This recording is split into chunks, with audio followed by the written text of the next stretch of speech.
Natural system classification हम थोड़ा सा इसके बारे में डिस्कस कर ही चुके थे। तो सबसे पहला इसमें दो चीज ध्यान रखना, एक है होमोलोगस, ठीक है, और एक होता है molecular biology. Molecular biology basis पे होता है। देखो होता क्या है इसमें, ठीक है। सबसे फर्स्ट में जब होमोलोगस की बात करते हैं तो होमोलोगस का मतलब होता है different, sorry, same structure, same structure. Suppose that मान लिया जाए कोई भी दो ऑर्गेनिज्म मिलता है तो सबसे फर्स्ट में हम उसका होमोलोगस रिलेशनशिप निकालते हैं। आई मीन कहने का यहाँ पे कॉम्परेबल स्ट्रक्चर हम लोग यहाँ पे लिख सकते हैं, कॉम्परेबल स्ट्रक्चर, ठीक है। कि कंपेयर करना है और कंपेयर करके उसको फिर हम लोग डिस्टिंग्विश करना है। दूसरा क्या हो जाता है, मॉलिक्यूलर में हम लोग डीएनए और आरएनए के बारे में स्टडी, मतलब कहीं ना कहीं उसका जेनेटिक मटेरियल को स्टडी करते हैं। ये दो चीज सबसे ज्यादा इसमें लिया गया है, ठीक है। हम क्या बता रहे हैं, फिर से सुनो कि नेचुरल सिस्टम ऑफ क्लासिफिकेशन में जो मेन पॉइंट है वो है सिमिलैरिटी एंड डिसिमिलैरिटी, लेकिन उसके अलावा जो है वो है homologous and molecular biology. Molecular biology बोल लिख सकते हो या फिर मॉलिक्यूलर होमोलोगस लिख सकते हो, दोनों एक ही चीज है यहाँ पे। एक्चुअली में यहाँ पे हम लोग डीएनए, आरएनए या फिर जेनेटिक मटेरियल हम बोल सकते हैं, उसके बेसिस पे हम उसको अलग करेंगे। और होमोलोगस का मतलब है कंपैरेबल स्ट्रक्चर, ठीक है। उसके बाद नेचुरल सिस्टम ऑफ क्लासिफिकेशन में फिर जब इसका ये दोनों जब मेन बेसिस था, क्योंकि इसी से हम लोग एफिनिटीज, डिसिमिलैरिटीज, रिजेम्बलेंस, एसेम्बलेंस सब कुछ हम लोग इससे डिसाइड कर सकते थे, ठीक है, इस मेथड से। उसके बाद जो है जब तीसरा आया तो आया फाइलोजेनेटिक्स, ठीक है। सबसे मेन रिलेशनशिप यही था। फाइलोजेनेटिक रिलेशनशिप में हम क्या बताए थे कि उसका इवोल्यूशन, ठीक है, कहने का मतलब उसका ओरिजिन, ठीक है। तो ये ओरिजिन कहाँ से हुआ है ये हम लोग इसमें जानते हैं। इसके अलावा एक और बेसिस था, वो था फेनेटिक, ठीक है। जब फेनेटिक क्लासिफिकेशन का बेसिस हुआ, आई मीन फेनेटिक जब बेसिस आया तो इसमें फिर 4-5 पॉइंट ऐसा था जो हमेशा देखने का जरूरत पड़ता था, जिसके कारण आर एस विटेकर सबसे ज्यादा सक्सेसफुल हुआ। एक्चुअली में आर एस विटेकर क्या था कि फाइलोजेनेटिक को तो सबसे लास्ट में वही लाया था, उसके अलावा फेनेटिक रिलेशनशिप को भी वही लाया। अब फेनेटिक रिलेशनशिप जैसे फाइलोजेनेटिक में हम क्या इवोल्यूशनरी रिलेशनशिप या ऑरिजिन बोल सकते हैं या एंसेस्टर बोल सकते हैं, उस सब हम बात करेंगे। बट फेनेटिक जो होता है, फेनेटिक में फिर 3-4 पॉइंट को ध्यान में रखा गया था, ठीक है। अब इस 3-4 पॉइंट को ध्यान में जब जब 3-4 पॉइंट को डिफाइन किया गया, तब एग्जैक्टली किसी भी ऑर्गेनिज्म को हम लोग उसके different different types of basis पे हम लोग उसको मतलब क्लासिफाई कर पाए, ठीक है। अब फेनेटिक में क्या क्या था तो उसके बारे में समझोगे, यहाँ तक समझ गया। देखो होमोलोगस में क्या बताया, कॉम्परेबल स्ट्रक्चर, ठीक है। मॉलिक्यूलर होमोलोगस में हम क्या बताए, इसका डीएनए का स्ट्रक्चर, आरएनए का स्ट्रक्चर, इस तरह से जो है मतलब कि कॉम्परेबल मॉलिक्यूल कहने का मतलब डीएनए आरएनए का स्ट्रक्चर देखे, उसका उसको मिलाए, फिर देखे कौन है। जैसे हम लोग बोलते हैं ह्यूमन बींग का जो क्रोमोसोम वो 46 पेयर का होता है, लेकिन यही अगर हम एप्स का बात करेंगे तो 48 होता है। इस हिसाब से हम लोग मतलब मॉलिक्यूलर कहने का मतलब डीएनए और आरएनए का जो होता है कॉम्परेबल स्टडी हुआ। उसके बाद अल्टीमेटली तब फाइलोजेनेटिक आया, ठीक है। जब फाइलोजेनेटिक क्लासिफिकेशन आया तब एग्जैक्टली, ठीक है, तब एग्जैक्टली किसी भी ऑर्गेनिज्म का जो है क्लासिफिकेशन या अरेंज जो है हम लोग कर पाए। इवोल्यूशन कहने का मतलब क्या है, तुम ऐसे भी समझ रहे होगे कि अगर देखो स्टार्टिंग में हम लोग एक चीज बोलते हैं ना कि मोनेरा सबसे पहले आया है, मोनेरा किंगडम सबसे पहले लिखा, उसका प्रोटिस्टा लिखा, उसके बाद फिर प्रोटिस्टा के बाद फिर क्या लिखा गया, फंगी लिखा गया है, उसके बाद प्लांटी है, उसके बाद एनिमेलिया है, ठीक है। कोई भी किंगडम को तुम देख लो, एनिमल का ही अगर तुम बात करते हो तो सबसे पहले जो स्टार्ट करता है वो सबसे पहले मल्टी सेलर करता है। मल्टी सेलर सेल लेवल तक ही वो था, फिर टिश्यू बना, फिर ऑर्गन बना, फिर इस तरह से। तो ये कैसे हुआ, तो ड्यू टू फाइलोजेनेटिक, ठीक है। इवोल्यूशनरी हिसाब से उसको रखा गया। जैसे मोनेरा में रखा यूनिसेलुलर, ठीक है, लेकिन टाइप सेल टाइप का था, प्रोकैरियोटिक था। प्रोटिस्टा में भी वही था, बट सेल टाइप क्या था, यूकैरियोटिक था। इसका कहने का मतलब मोनेरा से ही प्रोटिस्टा हुआ है, ठीक है। अब अगर प्लांटी में एल्गी है तो एल्गी से ब्रायोफाइटा गया, ब्रायोफाइटा से टेडो गया, टेडो से फिर एंजियो एंड जिम्नो गया हुआ है, ठीक है, सॉरी जिम्नो एंड एंजियोस्पर्म, ठीक है। उसका दूसरी तरफ प्लांट में जितना भी फाइलम को स्टार्टिंग से लिया सबका बेसिस कहीं ना कहीं इवोल्यूशन रखा गया। बताए तो एग्जाम्पल जैसे मतलब पॉलीफेरा पढ़ेंगे हम लोग आगे, तो पॉलीफेरा में क्या देखा गया कि उसका जो बॉडी का स्ट्रक्चर है या फिर जो बॉडी का जो मेकअप आई मीन बॉडी जिससे बना है वो सेल लेवल तक है, आई मीन सिर्फ सेल का बना है, बहुत सारा सेल मिलके ऑर्गेनिज्म को बनाया है। उसके बाद जो नेक्स्ट फाइलम है वो टिश्यू में गया, टिश्यू में से फिर एडवांस होकर वो ऑर्गन में गया, फिर ऑर्गन से ऑर्गन सिस्टम में होगा। उस तरह से बहुत सारा कैरेक्टरिस्टिक्स है, बहुत सारा बेसिस है जिससे उसको डिफाइन किया। सारा जो बेसिस है वो सारा फाइलोजेनेटिक के हिसाब से ही उसको अरेंज किया गया है। तो कहने का बस एक ही मतलब है कि अगर किसी का कॉमन ओरिजिन है, जब तक वो नहीं पता चलेगा तब तक हम लोग किसी भी ऑर्गेनिज्म को, किसी भी स्पीसीज को एग्जैक्ट लेवल पे हम लोग नहीं रख सकते हैं, एग्जैक्ट रैंक पे हम लोग नहीं रख पाएंगे। समझ में आया? अब हम लोग का लास्ट है फेनेटिक। फेनेटिक में जो है, फेनेटिक में ध्यान रखना 3-4 जो है वो बहुत इंपॉर्टेंट था। कहने का मतलब मेनली 4 है। कैसे इसको किया, तो सबसे पहले फेनेटिक में, इसको हम मिटा दें ऊपर में, इसको नोट करोगे तो नोट कर लो, फेनेटिक का हम फिर लिखेंगे क्योंकि इसका फिर 4 बेसिस है। नोट करो जल्दी और बताओ।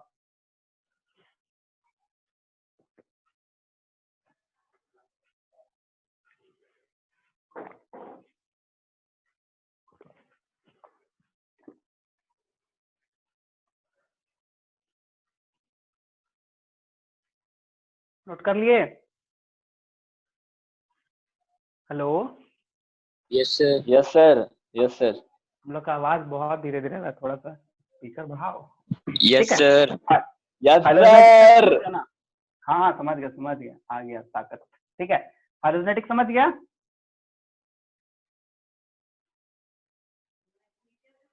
फाइलोजेनेटिक समझ गया ना? ठीक है, देखो अब जो है हम लोग स्टार्ट जो करने वाले हैं फेनेटिक के बारे में। तो फेनेटिक का भी 4 बेसिस पे लिया गया था, ठीक है। तो सबसे पहला अगर हम फेनेटिक का बात करें तो फेनेटिक का सबसे पहला क्या लिया गया है, तो सबसे पहला लिया गया साइटोटैक्सोनॉमी, ठीक है। फेनेटिक में सबसे पहला लिया गया था जो बेसिस था वो साइटोटैक्सोनॉमी, ठीक है, जिसमें हम लोग सेल टाइप के बारे में बात करते हैं, ठीक है। सेल टाइप है, कैसा किसका सेल है, प्रो है, यूकैरियोटिक है, यूनिसेलर है, मल्टीसेलर है, साइटोप्लाज्म का क्या स्ट्रक्चर है, इस तरह से हम लोग उसको डिफाइन किया। दूसरा बेस था कैमोटैक्सोनॉमी, ठीक है। कैमोटैक्सोनॉमी में हम लोग मेनली जैसे बोलते हैं कि एमिनो एसिड, ठीक है, एमिनो एसिड। उसके बाद अगर हम बात करें तो प्रोटीन, उसके बाद करें तो सेलुलोज। जैसे हम लोग बोलते हैं कि प्लांट का जो सेल वॉल है वो सेलुलोजिक है, लेकिन अगर फंगी का जो सेल वॉल है वो उसमें काइटिन एंड पॉलीसेकेराइड में शुगर है। तो कैमोटैक्सोनॉमी के हिसाब से हुआ। तीसरा जो है वो न्यूमरोलॉजी, न्यूमेरोटैक्सोनॉमी बोलते हैं इसको, ठीक है। तो न्यूमेरोटैक्सोनॉमी में क्या देखा गया कि रिप्रेजेंटेशन, जैसे हम लोग आगे पढ़ेंगे कि ग्राम पॉजिटिव बैक्टीरिया है, इस तरह ग्राम पॉजिटिव हम लिखे, ग्राम निगेटिव लिखे, ठीक है, अल्फा लिखे, बीटा लिखे, डेल्टा लिखे, ये सब क्या है, सब जो है ये इस आई मीन फेनेटिक का ये एक टाइप है। सबसे पहला साइटो है जिसमें लोग सेल टाइप पढ़े। सेल टाइप में हम लोग ये देख सकते हैं कि सेल का नंबर ऑफ क्रोमोसोम, उसका स्ट्रक्चर, मियोटिक बिहेवियर, इस तरह का। लेकिन कैमोटैक्सोनॉमी में क्या बताए, डीएनए, आरएनए, आई मीन कहने का मतलब उसमें जो भी जैसे मॉलिक्यूल प्रेजेंट, केमिकल कंस्टिट्यूएंट, एक तरह का केमिकल कंस्टिट्यूएंट, अमीनो एसिड है, प्रोटीन है, सेलुलोज, इस तरह का। और तीसरा जो न्यूमेरिकल, ठीक है, न्यूमेरिकल कहने का मतलब है स्टैटिकल मेथड। स्टैटिकल मेथड इसमें बहुत ज्यादा यूज है। स्टैटिक मेथड से हम लोग किसी भी रिलेशनशिप का पता कर सकते हैं, डिग्री ऑफ रिलेशनशिप इसमें आता है, ठीक है। तो ये जो भी इसमें डाटा आई मीन जो डिनोशन था या फिर रिप्रेजेंटेशन था वो हम लोग उसमें मतलब इसी के बेसिस पे हम लोग उसको बांटते हैं। सर क्या लिखे सर, प्लस? प्लस मतलब पॉजिटिव, ग्राम पॉजिटिव, ग्राम निगेटिव, ठीक है। माइनस मतलब निगेटिव। हम लोग पढ़ेंगे कि ग्राम पॉजिटिव, ग्राम निगेटिव किसको बोलते हैं, तो पता चलेगा। अब नेक्स्ट जो है वो बहुत इंपॉर्टेंट है, वो क्लैडिस्टिक। डिस्टिक। तो क्लैडिस्टिक देखो, क्लैडिस्टिक का मतलब एंसेस्ट्रल रिलेशनशिप, ठीक है। एंसेस्ट्रल, हमारा जो पूर्वज है वो कौन था, ठीक है। जैसे हम लोग नॉर्मल एक चीज समझना, जैसे हम लोग के जो जो भी पूर्वज हैं उससे हम लोग के वंश का पता चलता है। वंश का कहने का मतलब कि दादाजी कौन थे, उसके दादाजी कौन थे, हम लोग का कहीं ना कहीं कॉमन ओरिजिन जाएगा, लेकिन सबसे पहले एंसेस्ट्रल कैरेक्टर को वहां पे देखा जाता है। अब एंसेस्ट्रल कैरेक्टर में दो चीज आता है, एक आ गया तुम्हारा एंसेस्ट्रल कैरेक्टर में, एक चला जाता है एंसेस्ट्रल कैरेक्टर, और एक होता है डिराइव्ड, ठीक है। अब देखो, एक क्लैडिस्टिक का मतलब होता है एंसेस्ट्रल रिलेशनशिप, इसी को दो पार्ट में बांटा गया, एक को बोला एंसेस्ट्रल और एक को बोलता है डिराइव्ड, ठीक है। सपोज दैट मान लिया जाए ये एक स्पीसीज है, ठीक है, और ये इसका जो ऑफस्प्रिंग होगा, दूसरा जो ये पेरेंट है, ये ऑफस्प्रिंग है, और ये इसका ग्रैंडफादर, मतलब इस ऑफस्प्रिंग का ग्रैंडफादर हो गया, ठीक है, या ग्रैंड पेरेंट। अब देखो, जैसे हम लोग बोलते हैं कि कभी कभी क्या होता है कि डायरेक्टली ऑफस्प्रिंग का जो है वो डायरेक्टली पेरेंट से कुछ ना कुछ कैरेक्टर मैच हुआ या कुछ ना कुछ सिमिलैरिटीज हुआ, या फिर ये बोल सकते हैं कि ऑफस्प्रिंग का उसके एंसेस्ट्रल जो उसके पहले के जनरेशन के जो थे उससे कुछ ना कुछ कैरेक्टर मैच हुआ। तो कहीं ना कहीं ये भी जो होता है, यही दोनों जो क्लैडिस्टिक में, एंसेस्ट्रल में क्या होगा कि just offspring to sorry parent to offspring का अगर कैरेक्टर मैच करता है तो उसको हम एंसेस्ट्रल बोलते हैं, लेकिन अगर ऑफस्प्रिंग से सीधे उसके एक जनरेशन बाद पता चलेगा तो उसको हम लोग बोलते हैं डिराइव, ठीक है। अब देखो इसमें कैसे समझोगे एग्जाम्पल के तौर पे, तो जैसे मान लो हम क्लैडिस्टिक जो इवोल्यूशन है, एक तरह का इवोल्यूशन का जो स्टेप है यही डिफाइन कर सकता है, ठीक है। इवोल्यूशन तो हम लोग रिलेशनशिप को देखें, साथ साथ में क्लैडिस्टिक को जब तक हम डिराइव्ड या फिर डिफाइन नहीं करेंगे तब तक हम लोग का इवोल्यूशनरी जो रिलेशनशिप है वो सही से पता नहीं चल पाएगा, क्योंकि पहले का जो भी मतलब आई मीन जो भी जनरेशन हुआ होगा या जो भी स्पीसीज होगा, कहीं ना कहीं उसमें डिफरेंस होगा, कहीं ना कहीं हम लोग से कुछ कमी होगा, कुछ ज्यादा होगा। तो ये जो कैरेक्टरिस्टिक का जो रिलेशनशिप होता है वो सिर्फ और सिर्फ क्लैडिस्टिक से पता चलता है, और यही मेन है जो फाइलोजेनेटिक या इवोल्यूशनल रिलेशनशिप को प्रोसीड करता है। कहने का मतलब इसी की वजह से वो भी मतलब उसका भी रिलेशनशिप हम लोग की ओरिजिन कहाँ से हुआ, क्या हुआ, वो हम लोग पता कर सकते हैं। यही है तुम्हारा बायोलॉजिकल क्लासिफिकेशन में, ये फेनेटिक में, यही जो पूरा बहुत ज्यादा इंपॉर्टेंट है, क्योंकि ये सारा प्लांट और एनिमल में यूज होता है, ठीक है। बताओ यहाँ तक कोई दिक्कत? सर क्लैडिस्टिक नहीं समझ आया। क्लैडिस्टिक कहने का मतलब है कि एंसेस्ट्रल, सपोज दैट मान लिया जाए कोई मान लो एक पर्सन है, अगर उसका कैरेक्टर उसके फादर से मैच करता है तो वो डायरेक्टली एंसेस्ट्रल में हो जाएगा, लेकिन उसका कैरेक्टर मान लिया जाए उसके कुछ जनरेशन बाद का कैरेक्टर, मान लो कुछ दादाजी हो गए या परदादाजी होंगे उनके, या जो भी होंगे, ठीक है, उनका अगर कैरेक्टरिस्टिक आ जाएगा तो उनको डिराइव्ड बोलते हैं, जिससे हम लोग को एंसेस्टर मेनली कॉमन जो जैसे बोलते हैं ना कि ह्यूमन बींग जो है ना वो बंदर से इवॉल्व हुआ है, ऐसा बोला जाता है। क्यों बोल दिया भाई बंदर, क्यों नहीं बोला चिंपांजी, जबकि चिंपांजी भी हम ही लोग के तरह ऑलमोस्ट सब है, अगर हम पूर्वज की आई मीन एंसेस्ट्रल रिलेशनशिप बात करें तो, क्योंकि मंकी का जो एंसेस्ट्रल रिलेशनशिप था, आई मीन एंसेस्ट्रल कैरेक्टर था, वो हम लोग के कैरेक्टर से बहुत मैच करता है, चाहे वो फिजियोलॉजिकल फंक्शन हो या एक्सटर्नल अपीयरेंस हो या जो भी मैकेनिज्म हो, वो मैच करता है, कुछ ना कुछ कैरेक्टरिस्टिक सेम है, कुछ ना कुछ पार्ट जो वो सेम है। तो इस वजह से हम लोग क्या होता है, हम लोग के पूर्वज बंदर थे, तो एंसेस्ट्रल रिलेशनशिप निकाला गया तब ना, जैसे बंदर को भी हम लोग के आई मीन फैमिली या बोल सकते हैं ऑर्डर में रखा, प्राइमेट जो है, ठीक है, हम लोग में रखा गया, आई मीन ह्यूमन का भी जो है और बंदर का भी सेम है। क्यों? क्योंकि उसका एंसेस्ट्रल या क्लैडिस्टिक जो है उस बेसिस पे उसका रिलेशनशिप निकाला गया, बस वही चीज है। देखो क्लैडिस्टिक मतलब एंसेस्ट्रल, ठीक है, इसमें दो है, एक है जस्ट एक जनरेशन पीछे और एक है एक 2-3 जनरेशन के पीछे वाला करेक्टर। तो जो जस्ट है, जैसे मान लो कि कोई ऑफस्प्रिंग है वो उसके पेरेंट्स से सारा कुछ मिलेगा तो उसको एंसेस्ट्रल में लग दिए। अब मान लीजिए उस ऑफस्प्रिंग का जो है दादाजी या परदादाजी में कुछ कॉमन हो जाता है तो वो डिराइव्ड में रखा गया, ठीक है, यही है।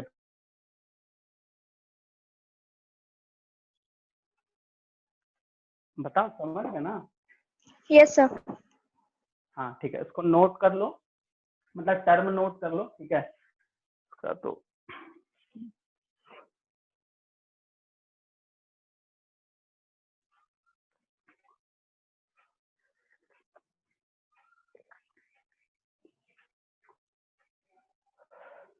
हो गया सर। हो गया ना? यहाँ तक कोई दिक्कत?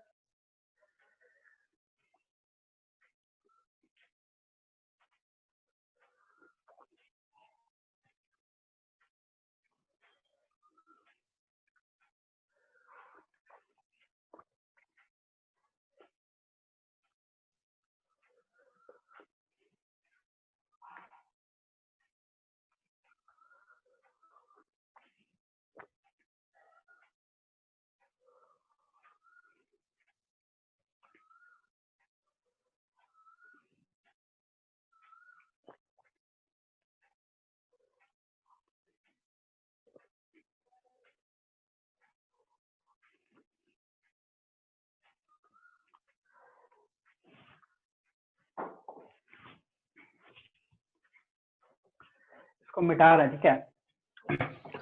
अब इसके बाद का जो टॉपिक है, आई मीन अब जो स्टार्ट करने वाले हैं, तो वो स्टार्ट जो है वो पहले भी हम बता चुके हैं, बस तुम लोग हमको उसका आंसर दोगे, ठीक है? सबसे फर्स्ट में जो टू किंगडम क्लासिफिकेशन था, थ्री किंगडम क्लासिफिकेशन था, क्योंकि अब किंगडम क्लासिफिकेशन ही हम लोग को पढ़ना है। तो सबसे पता टू किंगडम क्लासिफिकेशन कौन दिया था? Cars Linnaeus. Linnaeus. लिनियस दिया था, ठीक है? उसका थ्री किंगडम क्लासिफिकेशन कौन दिया था? Haeckel. RH। हैकल, ठीक है? हैकल दिया था, और वो किस चीज को अलग किया था? Protesta.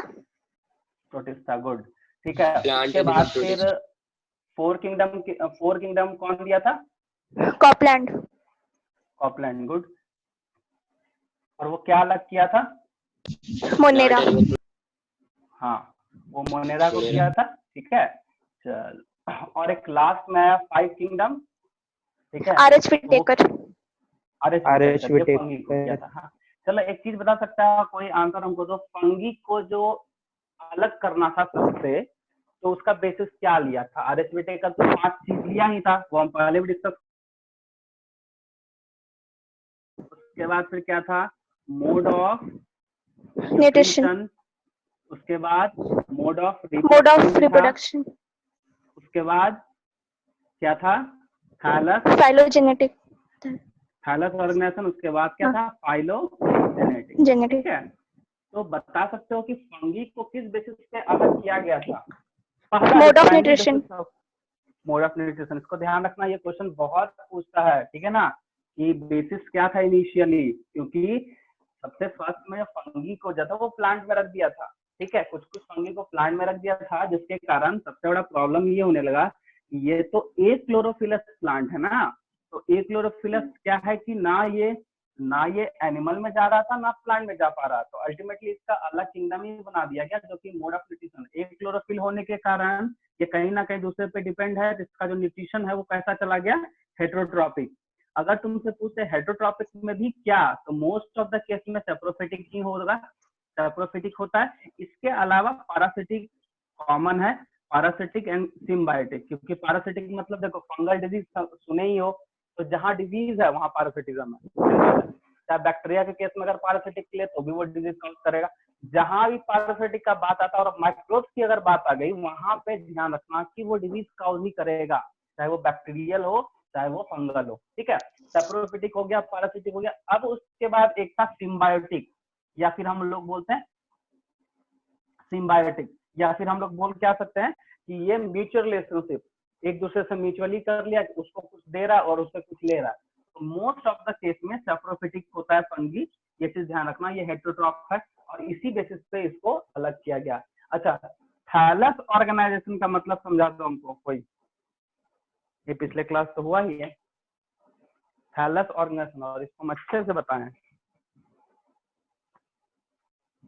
क्योंकि RH विटेकर अब हम स्टार्ट कर रहे हैं 5 किंगडम क्लासिफिकेशन, तो हम ये बेसिक ही है सबसे पहले, तो इसीलिए हम पूछना चाह रहे थे। कि 5 टन क्लासिफिकेशन में थैलस ऑर्गेनाइजेशन क्या है?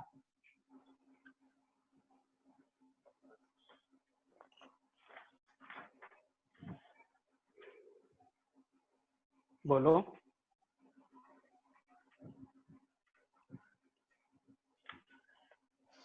नहीं पता? सर बॉडी लेवल पे ऑर्गेनाइजेशन। हैं? क्या बोले? कुछ क्या बोले? बॉडी फिर से लेवल बोलो। ऑर्गेनाइजेशन। बॉडी लेवल तो ठीक है, बट बॉडी लेवल क्या? वो तो सिर्फ एनिमल का तुम बता रहा है, हम थैलस का पूछ रहे हैं। क्लोज ही है तुम, थोड़ा सा और ध्यान लगाओ। और आरएचबीटे का जो 5 टन क्लासिफिकेशन जो दिया था वो कब दिया था? 1969। एनसीईआरटी में है, इसको अच्छे से याद कर लेना, क्योंकि साइंटिस्ट है तो कुछ ना कुछ पूछते ही रहता है सबसे, डाटा, साइंटिस्ट, ईयर, ये सब नॉर्मल चीज है क्वेश्चन, ठीक है।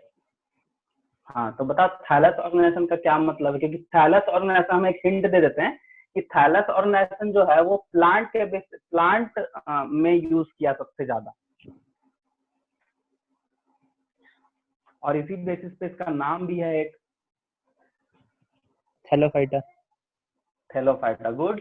तो थैलोफाइटा में क्या कैरेक्टर लिया गया था बताओ? अब तो पहुंच ही गए हो ऑलमोस्ट मंजिल के पास। थैलस ऑर्गेनाइजेशन का मतलब क्या है? देखो, थैलस ऑर्गेनाइजेशन का मतलब है कि अनडिफरेंशिएटेड, अब तो बता दो, रूट, स्टेम एंड लीव्स। समझ आया? ठीक है। तो ऐसा अगर कहीं स्ट्रक्चर होगा तो उसी को हम लोग बोलेंगे थैलस ऑर्गेनाइजेशन, जो कि एल्गी में भी देखा गया था और ब्रायोफाइटा में भी देखा गया था। समझ में आया? ठीक है। तो ये था हमारा बेसिक सेल स्ट्रक्चर। प्रोकैरियोटिक ले सकते हो, यूकैरियोटिक ले सकते हो, मोड ऑफ न्यूट्रिशन बता ही दिया, ऑटो एंड हेटेरोट्रॉफ था, ठीक है। थैलस ऑर्गेनाइजेशन समझ गया। रिप्रोडक्शन के साथ, रिप्रोडक्शन में सिर्फ रिप्रोडक्शन कभी मत ले लेना, क्योंकि इसमें डेवलपमेंट भी आता है, क्योंकि एनिमल के केस में सबसे ज्यादा डेवलपमेंट के हिसाब से दिया है, क्योंकि कोई एनिमल है, मैक्सिमम जो फाइलम है, कॉर्डाटा के पहले तक का जो भी फाइलम है वो एग लेइंग होता है। उसके बाद जो है कॉर्डाटा के बाद जो है वो कॉर्डाटा के बाद भी कुछ क्लास जो है वो एग लेइंग है। उसके बाद दो ही तो है पूरे एनिमल में जो डायरेक्टली बच्चे को क्या करता है, जन्म देता है, वो है बर्ड्स वाला और एक जानवर जो मैमल्स एंड एप्स वाला। बाकी का जितना भी मोस्ट ऑफ द फाइलम में जो भी मेंबर है वो मैक्सिमम एग लेयर होता है। आई मीन एग को पहले ले करता, उसके बाद उससे वो, और फाइलोजेनेटिक समझिएगा कि इसमें हमारा क्या है कि इवोल्यूशनरी रिलेशनशिप, ठीक है। तो ये सब चीज ध्यान देना, ठीक है। क्योंकि और एक चीज ध्यान देना कि जैसे जो भी हम तुमको टर्म बताए वगैरह जो भी है एनसीईआरटी में, इसमें तुमको 3-4 टर्म आराम से मिलेगा, ठीक है। न्यूमेरिकल मिल जाएगा, कैमो मिल जाएगा, साइटो मिल जाएगा, मतलब ऑलमोस्ट सब मिल ही जाएगा। फेनेटिक नहीं मिलेगा, ठीक है, क्योंकि फेनेटिक का ये अंदर आता है, और फाइलोजेनेटिक भी मिलेगा। तो ये सब, क्योंकि अगर तुम मेडिकल पॉइंट ऑफ व्यू से ये सब चीज से बात करो, डायरेक्टली ऑप्शन में देता फाइलोजेनेटिक मीन्स, अब उसका क्या है 4 ऑप्शन में दिया हुआ रहेगा, ठीक है। इस तरह का क्वेश्चन पूछा है और पूछता भी है, ठीक है। तो साइटो, कैमो, ये सब दिया हुआ है। प्लांट में तो जब तुम पढ़ो प्लांट किंगडम में तो ये सब का सबसे ज्यादा यूज हुआ है, ठीक है, क्योंकि प्लांट में सबसे ज्यादा साइटो एंड कैमो के लेके डाइवर्स बहुत ज्यादा है, क्योंकि वो तो एक उसमें सेल वॉल वगैरह है तो उसका कंपोजिशन वगैरह बहुत ज्यादा इंपॉर्टेंट हो जाता है, ठीक है। तो अब हम सबसे फर्स्ट में स्टार्ट करते हैं क्या, तो किंगडम मोनेरा। तो मोनेरा का जो बेसिस था लेने का, वो सिर्फ और सिर्फ एक ये बेसिस था कि वो प्रोकैरियोटिक टाइप ऑफ सेल है, प्रोकैरियोटिक टाइप ऑफ सेल, और दूसरा ये यूनिसेलुलर ऑर्गेनिज्म है। इसको ध्यान रखना, ये दो चीज है कि सबसे जो आई मीन बेसिस जो हम लोग बोलते हैं कि मोनेरा का क्या बेसिस था, तो बेसिकली प्रोकैरियोटिक एंड ये यूनिसेलुलर ऑर्गेनिज्म है, ठीक है। उसके अलावा इसका न्यूट्रिशन जो है, वो न्यूट्रिशन तुम्हारा, अगर न्यूट्रिशन की बात करोगे तो न्यूट्रिशन में ये ऑटोट्रॉफ भी शो करता है, ऑटोट्रॉफ, कैमोट्रॉफ, उसके बाद फिर है पैरासिटिक, पैरासिटिक भी होता है और सिम्बायोन्ट्स भी होता है। सिम्बायोन्ट्स का मतलब यहाँ पे बताएं म्यूचुअल, ये चीज ध्यान रखना। तो ये सब मोड ऑफ न्यूट्रिशन है, ठीक है। ऑटोट्रॉफ्स है, तो हम लोग पढ़ेंगे भी आगे कि ऑटोट्रॉफ मतलब सेल्फ न्यूट्रिएंट, ठीक है। एक्चुअली एक चीज ध्यान देना, ऑटो में कैमो और फोटो आता है, तो तुमको एक चीज बताते हैं ध्यान देना। एक ऑटोट्रॉफ है, तो इसका जो है दो टाइप होता है, एक तो फोटो ऑटोट्रॉफ, एक होता है कैमो ऑटोट्रॉफ, ठीक है। तो फोटो ऑटोट्रॉफ कहने का मतलब सनलाइट के प्रेजेंस में यहाँ पे फोटोसिंथेसिस प्रोसेस से वो करता है। इसका मतलब कि उसमें क्लोरोफिल पिगमेंट प्रेजेंट होगा। क्लोरोफिल जो है वो पिगमेंट है प्लांट के लिए, बट क्लोरोफिल के ही तरह बैक्टीरिया में भी प्रेजेंट है जो फोटोसिंथेसिस करता है। और कैमो का मतलब वहाँ केमिकल, सिंपली है केमिकल वहाँ क्या, तो वहाँ एनर्जी का फॉर्म, वो एटीपी का फॉर्म, वो खुद से एटीपी बना, वही एटीपी को यूज अपने फूड के सिंथेसाइजिंग के लिए करता है। तो ये इसका पैरासिटिक को अभी बताए कि पैरासिटिक जो भी होगा वो क्या हो जाएगा, वो डिजीज काउज करेगा ही करेगा, चाहे वो एनिमल हो प्लांट। सिम्बायोन्ट्स का मतलब क्या होता है कि म्यूचुअली, जैसे nitrogen fixation and to fixing जो बैक्टीरिया होता है वो क्या होता है, प्लांट के साथ फिक्स कर लेता है और प्लांट को भी बेनिफिट करता है और अपने आप को भी वो बेनिफिट लेता है। वो मोड ऑफ न्यूट्रिशन हो जाता है इस तरह से। ये मेनली 3 है, ठीक है। इसमें से तुम्हारा बहुत सारा कुछ क्वेश्चन वगैरह है, ठीक है। और जब हम प्रोकैरियोटिक टाइप ऑफ सेल बोलते हैं, यहाँ पे ध्यान देना, जब प्रोकैरियोटिक टाइप ऑफ सेल बोलते हैं तो हम इसमें एक ही बात जानते हैं कि ये एंशिएंट सेल बोला जाता है, एंशिएंट सेल, या फिर इसको प्रिमिटिव सेल बोलते हैं, क्योंकि सबसे पहला सेल में देखा गया है कि डीएनए है बट न्यूक्लियस वेल डिफाइंड नहीं है, तो उसको कॉमनली हम लोग बोलते हैं न्यूक्लियोइड, न्यूक्लियोइड बोलते हैं। ये ध्यान रखना, समझ में। यही है तुम्हारा प्रोकैरियोटिक किंगडम मोनेरा का मेन बेसिस, ठीक है। तो हम लोग स्टार्ट करते हैं आज किंगडम मोनेरा। तो ये जो है इसका बेसिस है, इसको नोट कर सकते हो, नोट करो फटाक से। किंगडम मोनेरा हम आज स्टार्ट कर रहे हैं, उसमें हम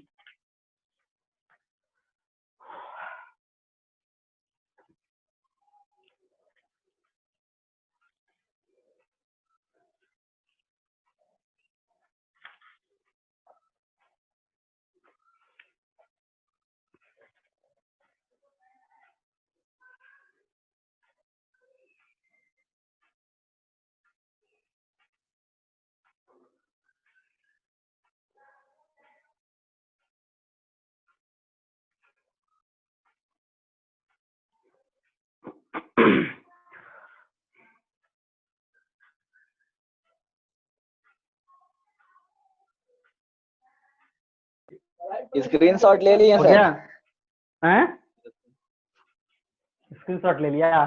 तो ठीक है, और नोट नोट कर लिए सब, तो कोई बात नहीं, ठीक हाँ सर, है। नोट भी कर ली थोड़ा। हाँ सर, नोट आगे कर लिए बढ़ते सर, यहाँ आधा तक आधा समझ गए रात में ना? कर लेंगे।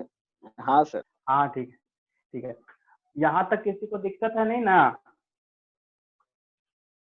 चलो नहीं है दिक्कत, हम लोग आगे बढ़ते हैं। देखो ये तो बेसिक आई मीन इसका कैरेक्टरिस्टिक्स है, इसके अलावा भी बहुत कुछ है, ठीक है। समझना है एक कैरेक्टरिस्टिक को पहले समझ। सबसे पहले ये ध्यान रखना है कि किंगडम मोनेरा में एक ही ऑर्गेनिज्म को इंक्लूड किया है, वो है बैक्टीरिया, ठीक है। तो हम लोग का जो भी प्रोकैरियोटिक का जो भी कैरेक्टरिस्टिक होगा वो सारा बैक्टीरिया का कैरेक्टरिस्टिक होगा, इसको ऐसा मान के चलना। अगर सेल में भी पढ़ते हैं प्रोकैरियोटिक तो वहाँ बैक्टीरिया का जो है वही है, या नॉर्मल अगर बैक्टीरिया ही अभी स्टार्ट करें तो जो प्रोकैरियोटिक में जैसा स्ट्रक्चर है जो भी वहाँ प्रेजेंट है वो सारा बैक्टीरिया में ही रहेगा। तो मतलब दोनों एक ही चीज को बोला गया।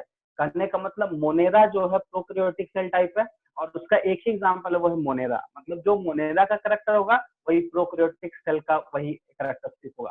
तो सबसे पहले कुछ है जो चेंजिंग है। सबसे पहले ये प्रोकैरियोटिक है, और अगर प्रोकैरियोटिक सेल बोले हैं तो इसमें naked DNA with attached mesosome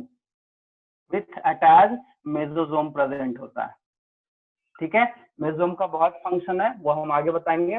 दूसरा क्या कैरेक्टर है, बेसिकली ये यूनिसेलर है, ये तो हम नहीं लिख रहे। इसका जो सेल वॉल होता है वो पेप्टाइडो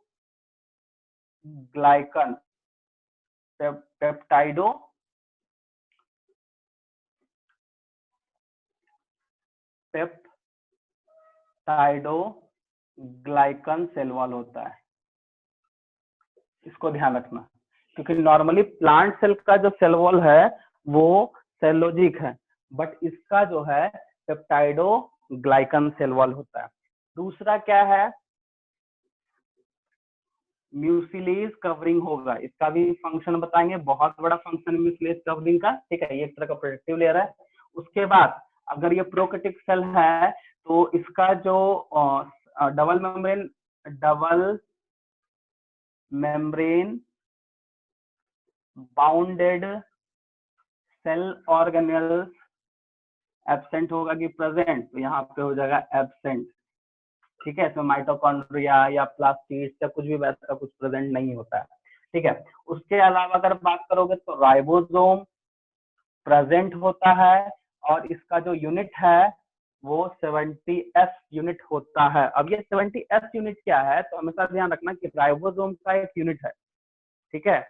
अब वो राइबोसोम का जो यूनिट है दोनों में अलग है, प्रो में अलग होगा एंड यू में अलग होता है। तो प्रोकैरियोटिक सेल टाइप या बैक्टीरिया में 70S होता है, इसको ध्यान रखना है। उसके अलावा अगर रिप्रोडक्शन की बात करेंगे तो बाइनरी फ्यूजन, इसका जो है बाइनरी फ्यूजन, ये मेनली इसका रिप्रोडक्शन टाइप है, रिप्रोडक्शन टाइप। तो यहाँ ध्यान देना कि बैक्टीरिया जो है कभी भी अगर उसका रिप्रोडक्शन का बात कराए तो primary reproduction is a binary fusion and binary fusion is a asexual type of reproduction. ये तो जानते ही होगे क्योंकि 10th में पढ़े ही हो कि एसेक्सुअल रिप्रोडक्शन बहुत सारा मेथड है, उसमें फ्यूजन था, फ्यूजन में दो है, बाइनरी एंड मल्टीपल। तो ये जो शो करता है वो बाइनरी फ्यूजन शो करता है। कहने का मतलब binary fusion mode of reproduction को उसी से वो सबसे ज्यादा मल्टीप्लीकेशन या रिप्रोडक्शन के तौर पे इस मेथड को वो यूज करता है। इसके अलावा ऐसा नहीं कि सेक्सुअल रिप्रोडक्शन नहीं करेगा, सेक्सुअल रिप्रोडक्शन करेगा, और इसके लिए भी इसमें स्पेशल टाइप का जो है जीन बोल सकते हैं या फिर स्ट्रक्चर प्रेजेंट है, ठीक है। उसके अलावा और अगर हम बात करेंगे तो अगर इसमें मूवमेंट होना है, ठीक है, अगर कोई भी बैक्टीरिया मूव कर रहा है, ठीक है, तो उसमें फ्लैजिला प्रेजेंट होगा, फ्लैजिला और मूवमेंट,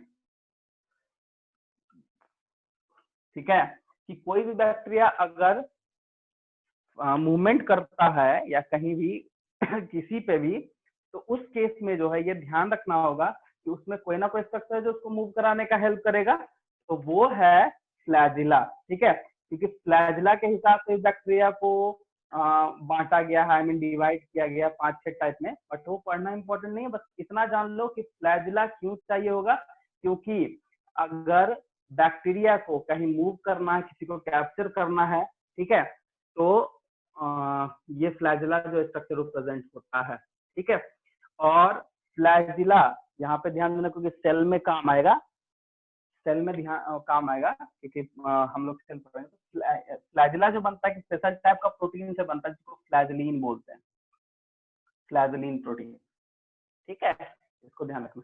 यही इसका मेन कैरेक्टरिस्टिक्स, ठीक है, तो इसको नोट करो। इसके अलावा फिर हम लोग आगे बढ़ेंगे, ठीक है।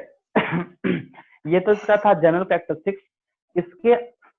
इसके बाद हम जो इसका डिवीजन का बेसिस है वो हम पढ़ेंगे। देखो एक चीज और ध्यान रखना, कुछ चीज है वो हम तुमको बता देते हैं कि क्योंकि प्रेजेंस और एब्सेंस ऑफ फ्लैजिला जो हम बता रहे हैं कि अगर हम फ्लैजिला बात करते हैं, ठीक है, ये फ्लैजिला के बारे में, तो फ्लैजिला का भी पैटर्न है कहने का कि कम से कम 6 पैटर्न होता है जो जिस हिसाब से वो अरेंज होता है, तो वो इम्पोर्टेंट नहीं है, बस समझ लो कि अगर मान लो किसी बैक्टीरिया में सिंगल इस तरह का अगर फ्लैजिला प्रेजेंट है, ठीक है, तो उसको हम लोग बोलते हैं मोनोट्राइकस, ठीक है। और अगर ये दोनों साइड में है इस तरह से एम्फीट्राइकस, तो इस तरह से 6 है, बस नाम याद कर लो कि मोनोट्राइकस होता है, एम्फीट्राइकस होता है, पेरीट्राइकस होता है, लोकोट्राइकस होता है और एट्राइकस होता है। एट्राइकस जहां होगा वहां पे फ्लैजिला एब्सेंट रहेगा, तो ध्यान रखना, ठीक है। तो इसका हम बाद में फिगर बना देंगे, बट फ्लैजिला के हिसाब से भी ये टाइप 6 टाइप में डिवाइड है, तो इसका हम फिगर बना देंगे, लिख देंगे, ठीक है। तो अब हम लोग आगे जो है एक चीज और ध्यान देना, बैक्टीरिया इतना ज्यादा डाइवर्स रहता है, इतना ज्यादा इसका डाइवर्स मेटाबॉलिज्म है कि ये कहीं पे भी सरवाइव कर सकता है, कहीं पे भी। तो अगर तुम एक मुट्ठी अगर सॉइल भी लेते हो तो उसमें हजारों हजार बैक्टीरिया प्रेजेंट हो जाता है। तो ये जो है डाइवर्स होने के कारण ये कहीं भी सर्वाइव, सब जगह एवरीवेयर ये प्रेजेंट होता है, हवा में, पानी में, सॉइल में, कहीं पे भी ये प्रेजेंट हो जाएगा। ठीक है, डैम प्लेसेस पे, सैंडी जगह पे, ठीक है, मॉइस्ट प्लेसेस, सब जगह ये पे एवरीवेयर ये प्रेजेंट होता है। ठीक है, उसके अलावा इसका जो है मोड ऑफ न्यूट्रिशन में इतना ज्यादा वेरी है, क्योंकि मोड ऑफ न्यूट्रिशन इसके पहले हम बताए इतना ज्यादा डाइवर्स मोड ऑफ न्यूट्रिशन की ये इसका सर्वाइविंग कैपेसिटी बहुत ज्यादा हाई है, कहीं पे भी रह लेगा। दूसरा चीज क्या होता है कि इसका जो सेल होता है, सेल के अंदर में इतना ज्यादा मेटाबॉलिक एक्टिविटी हाई है, मतलब बहुत ज्यादा हाई होता है। ठीक है, कहने का मतलब जैसे मान लो ये बैक्टीरियल सेल है, इसमें न्यूक्लियस वगैरह है नहीं, लेकिन इसमें जो भी है साइटोप्लाज्म के अंदर इतना ज्यादा डाइवर्स केमिकल रिएक्शन है कि ये सर्वाइविंग में वो भी एक हेल्प करता है। ठीक है, मतलब सर्वाइविंग के लिए इसमें बहुत सारा कह सकते हैं एक तरह का कि वैसा कैरेक्टरिस्टिक है जो जैसे मोड ऑफ न्यूट्रिशन चाहिए वो कहीं पे भी है, इसका सब जगह मिल जाएगा। दूसरा इसका मेटाबॉलिज्म ऐसा है कि कहीं पे भी रह लेगा। ठीक है, और इसका जो सेल वॉल का कंपोजिशन है वो बहुत ज्यादा रेसिस्टेंट करता है। इस तरह से ये सर्वाइविंग कैपेसिटी इसमें बहुत ज्यादा है, इसका मेटाबॉलिज्म बहुत डाइवर्स है, मोड ऑफ न्यूट्रिशन डाइवर्स है। ठीक है, इस तरह से हम इसको मतलब डिफाइन कर सकते हैं। ठीक है, अब देखो जैसे बैक्टीरिया का बात करते हैं, अगर बैक्टीरिया को हम डिवाइडिंग के बाद हिसाब से मतलब का ना कैटेगराइज की कितना टाइप का होता है, वो भी बेसिस है। ठीक है, जैसे हम लोग बोलते हैं कि न्यूट्रिशन का बेसिस था तो 2 बेसिस पे था इन टेकिंग ऑफ फूड के हिसाब से। तो बैक्टीरिया का जो बेसिस है, डिवाइडिंग का बेसिस है, कैटेगराइज का बेसिस है, वो है शेप, बेस्ड ऑन शेप। तो पहला जो शेप है वो होता है कोकस, दूसरा जो है होता है वो बेसिलस। ठीक है, तीसरा जो है वो है स्पाइरुलम। ठीक है, और चौथा जो है वो है विब्रियो।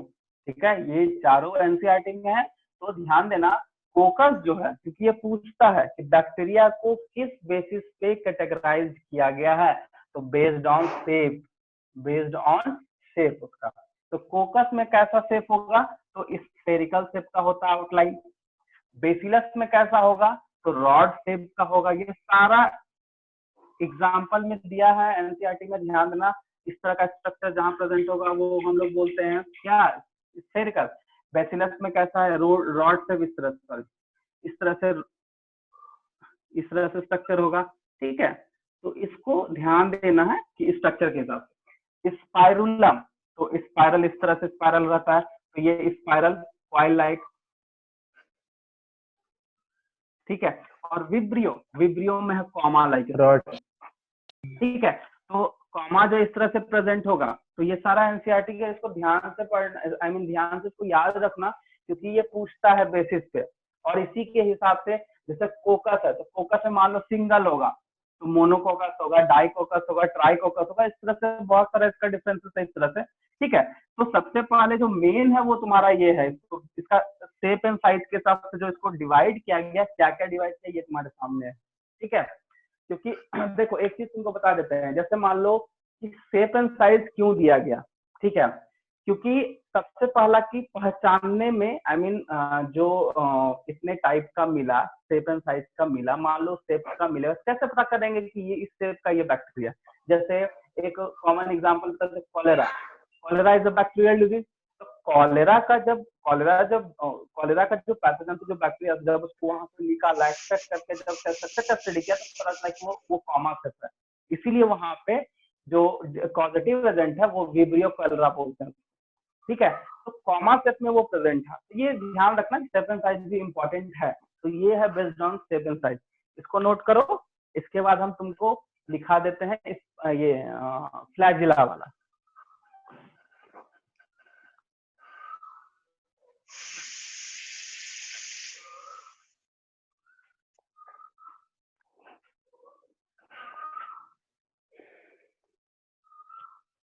हो गया, नोट कर लिए, इसको हम इरेज कर रहे हैं।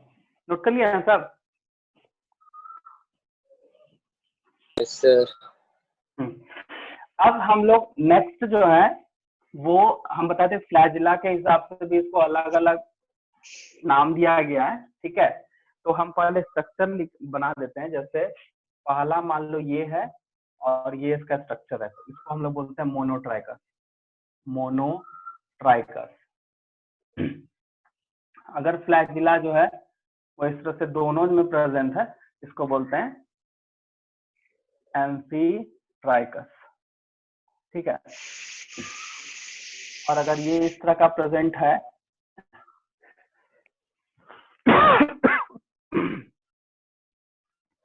इस तरह का प्रेजेंट है, तो इसको बोलते हैं सीफेलोट्राइकस। सीफेलोट्राइकस, ठीक है। उसके बाद अगर ये इस तरह का प्रेजेंट है,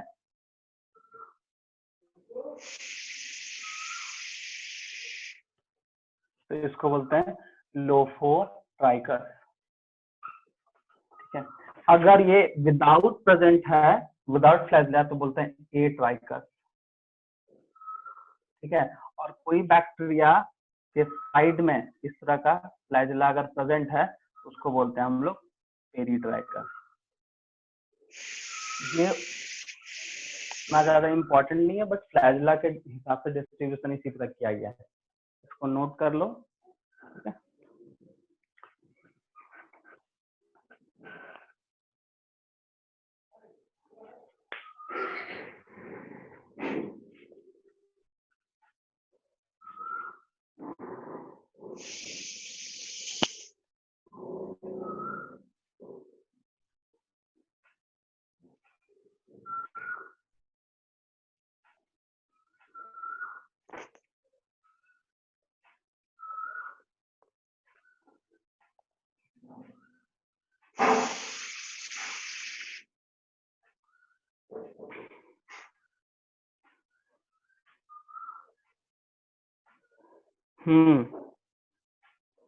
हो गया, नोट कर लिए?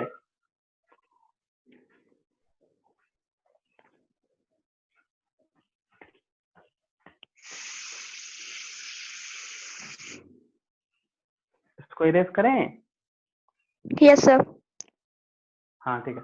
देखो, ये तो था फ्लैजिला के प्रेजेंस और एब्सेंस के बेस पे, ठीक है। तो याद रखना, बट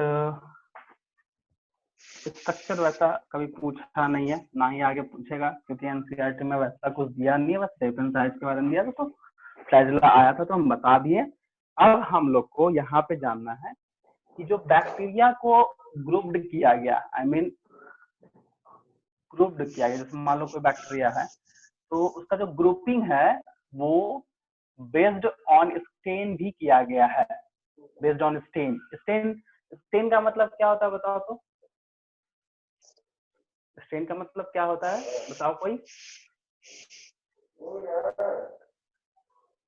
आंसर दो कोई। स्टेन का मतलब क्या? ये तो इजी है। हम लोग हमेशा कुछ भी प्रैक्टिकल वर्क करते हैं तो स्टेन करो, किसी केमिकल को लेके स्टेन करते हो, तो मतलब क्या हुआ? स्टेनिंग का मतलब, तो यहाँ पे है स्टेन का मतलब कलर, ठीक है। कहने का मतलब है कि अगर किसी बैक्टीरिया को हम लेके कोई पर्टिकुलर टाइप के स्टेन को हम डालते हैं और वो रिटेन कर लेता है, या फिर हम बोल सकते हैं वो कलर हो जाता है, स्टेन हो जाता है, तो उसको हम लोग बोलेंगे ग्राम पॉजिटिव। और जो नहीं हो पाता है उसको बोलते हैं ग्राम निगेटिव, ठीक है। तो उस बेसिस पे ही ग्रुप्ड, आई मीन स्टेन के बेसिस पे दो टाइप में बांटा गया, एक ग्राम पॉजिटिव और एक होता है ग्राम निगेटिव। ऐसा इसका यही है, सिंबल ही है। तो सबसे पहले, ठीक है, इसका जो है वो कौन किया था? तो वो है क्रिश्चियन ग्राम, ठीक है। वो कब किया था? 1884 में। हम क्या बताएं? क्रिश्चियन ग्राम एक साइंटिस्ट थे जो कि ये स्टडी किए थे। वो 1884 में, ठीक है। वो किए क्या थे समझ लो क्या कैसे कैसे प्रोसेस था, ठीक है। तो ग्राम था इसलिए वो ग्राम निगेटिव ग्राम पॉजिटिव बोले। सबसे पहला सॉल्यूशन था वो था क्रिस्टल वायलेट या जेंटियन वायलेट। ये दोनों में से कोई एक स्टेन को लिए वो बैक्टीरिया पे डाले। जैसे ही बैक्टीरिया पे डाले तो वो जो कलर पिक किया वो ब्लू कलर पिक किया।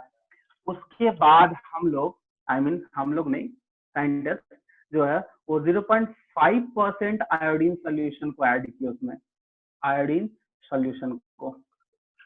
इसके ट्रीट होने के बाद वाटर से उसको वॉश किए, वाटर से वॉश कर दिए, वॉश बाय वाटर, वाटर से वॉश किए। अब वाटर से वॉश करने के बाद या तो एसीटोन और या फिर एब्सोल्यूट अल्कोहल से उसको फिर एब्सोल्यूट अल्कोहल फिर उसमें डाल लें।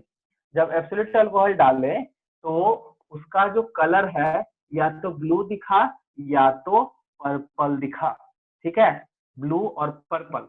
अगर मतलब कि जो बैक्टीरिया ब्लू या पर्पल मतलब कलर को रिटेन किया उसको ग्राम पॉजिटिव बोले, और जो नहीं कर पाया वो ग्राम निगेटिव बोले, ठीक है।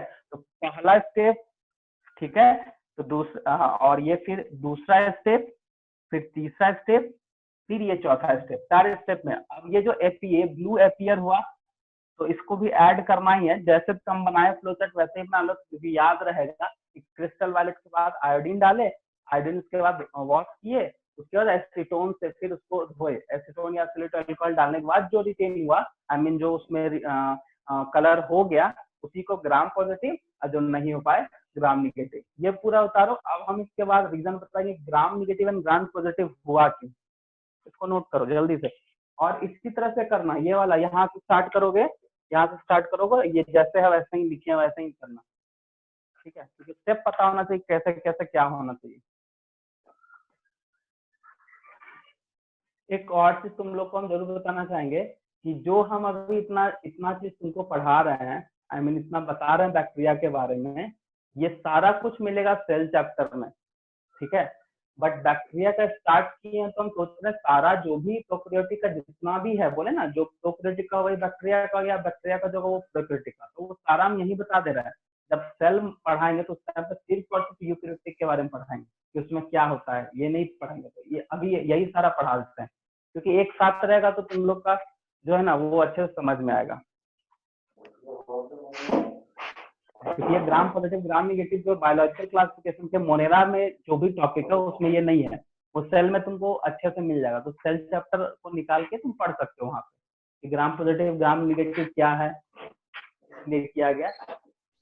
और एक चीज वहां पे ये भी ध्यान देना है कि ग्राम पॉजिटिव ग्राम निगेटिव का जब आएगा तो ये वाला जो पोर्शन है ये वहां नहीं दिया है, बट पता होना चाहिए कि वो क्यों बोला गया, क्यों कलर हुआ, क्या कलर हुआ, क्योंकि इससे क्वेश्चन पूछता है, ठीक है। याद करने का बस एक ही तरीका है कि इसको बस वीडियो नहीं आ रहा, वीडियो नहीं आ रहा है, एक सेकंड रुको, आया वीडियो? हाँ सर। तो नोट करो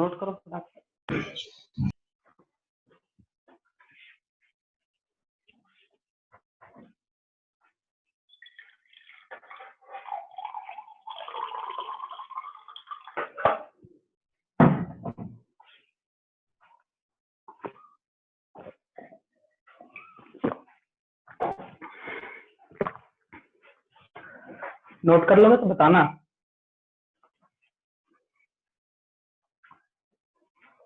यस सर, नोट कर लिए। हो गया ना, ठीक है। अब हम एक चीज तुम लोग को बताने वाले, ध्यान से समझना कि ग्राम पॉजिटिव और ग्राम निगेटिव जो भी हुआ, जो भी रिजल्ट आया, तो एक सवाल आता है कि आखिर ग्राम निगेटिव एंड ग्राम पॉजिटिव कहने का मतलब कि अगर मान लो किसी बैक्टीरिया का सेल वॉल है या जो भी अपर लेयर है उसमें जिस बैक्टीरिया में वो रिटेन किया, जिस बैक्टीरिया में वो कलर अपियर हुआ, आखिर कलर अपियर हुआ क्यों। तो ध्यान रखना कि ग्राम निगेटिव में जो था due to presence of lipid layer, ये ध्यान रखना, ठीक है। एक चीज और तुमको बता रहे हैं, due to presence of thick lipid layer, कहने का मतलब लिपिड इसमें भी है, लिपिड का लेयर ग्राम पॉजिटिव में भी है, लेकिन ग्राम निगेटिव का जो लिपिड लेयर था वो थोड़ा ज्यादा ही मोटा था, जिसके कारण जैसे ही हम एसीटोन या एब्सोल्यूट अल्कोहल डाले वो सारा कलर क्या हो गया, डिसॉल्व कर गया। ठीक है, लिपिड रहने के कारण, ज्यादा लिपिड होने के कारण वो डिसॉल्व कर गया, तो वो कलर वहां से हट गया, आई मीन वॉश हो गया।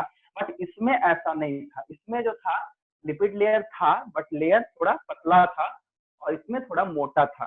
ठीक है, तो अगर कभी कुछ ऐसा पूछता है कि आखिर ऐसा क्यों है, तो ग्राम पॉजिटिव ग्राम बैक्टीरिया तो बैक्टीरिया है, उसमें लिपिड लेयर दोनों, लेकिन जिस लेयर में लिपिड का कंटेंट ज्यादा था उसमें कलर नहीं चढ़ा तो निगेटिव, और जिसमें कम था जिसके कारण वो चढ़ गया तो कलर पॉजिटिव। यही है इसका कॉन्सेप्ट, इसको ध्यान रखना। ठीक है, लिपिड बाइलेयर बोलते हैं या फॉस्फोलिपिड बोलते हैं, बट हम इजी लैंग्वेज में समझाने की कोशिश किए हैं, लिपिड वहां पे लिखे हैं।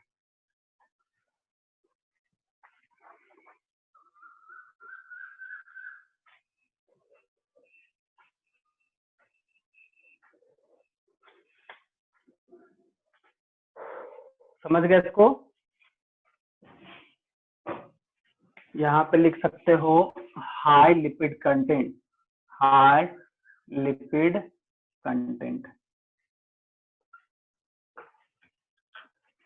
समझ गए इसको? कोई दिक्कत?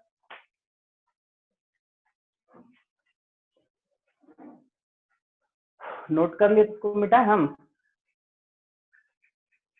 हाँ सर। हाँ ठीक है। अब हम लोग जो पढ़ेंगे, अब इसका जो सेल का टाइप है, सेल का स्ट्रक्चर, आई मीन जो इंटरनल क्या प्रेजेंट है, कैसे फंक्शन करता है, आज हम बस बता देते हैं कि इसमें क्या क्या प्रेजेंट होता है। ठीक है, नेक्स्ट क्लास से हम लोग इसका सारा स्टडी करेंगे, मतलब कंपोनेंट जो बैक्टीरियल सेल का था वो हम तुमको बता देते हैं। ठीक है, तो सबसे पहले कंपोनेंट ऑफ बैक्टीरियल सेल की बात करें तो सबसे पहला जो पार्ट है वो सेल इन्वेलप होता है।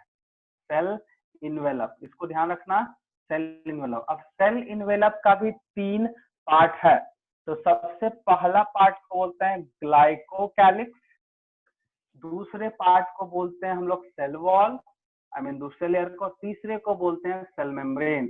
ठीक है, इसके बारे में पढ़ना बहुत इंपॉर्टेंट है। दूसरा क्या हो जाता है, साइटोप्लाज्म, ये सब कोई जानते हो। ठीक है, तीसरा इंपॉर्टेंट है राइबोसोम, चौथा इंपॉर्टेंट है मेसोसोम, पांचवा इंपॉर्टेंट है प्लाज्मिड। ठीक है, उसका छठा जो इंपॉर्टेंट पार्ट है इसका वो है इंक्लूजन बॉडी, फ्लैजिला पढ़ना है हम लोग को, फ्लैजिला। उसके बाद फिर है पीली एंड फिम्ब्रिया, ठीक है, उसके अलावा है इंक्लूजन बॉडीज, और एक लास्ट में है क्रोमेटोफोर। क्यों क्रोमेटोफोर? तो एक छोटा सा चीज समझ लो, क्रोमेटोफोर कहने का मतलब है एक ऐसा वहां पे पार्टिकल है जो जस्ट लाइक क्लोरोफिल पिगमेंट की तरह काम करता है, क्योंकि बैक्टीरिया में कोई क्लोरोफिल पिगमेंट बोल के कुछ है नहीं, कि क्लोरोफिल ही एग्जैक्ट पिगमेंट है, ऐसा नहीं है जो प्लांट में प्रेजेंट होता है। उसके अलावा वहां पे क्रोमेटोफोर एक तरह का ऑर्गेनेल है जो कि क्लोरोफिल के जैसा ही काम करता है, जिसके कारण वो सनलाइट को लेके वो अपना न्यूट्रिशन को कंप्लीट करता है। तो ये हम लोग को पढ़ना है। तो नेक्स्ट क्लास में हम लोग सेल वॉल से स्टार्ट करेंगे, cell wall, cytoplasm, ribosome, mesosome, plasmid. हाँ, और एक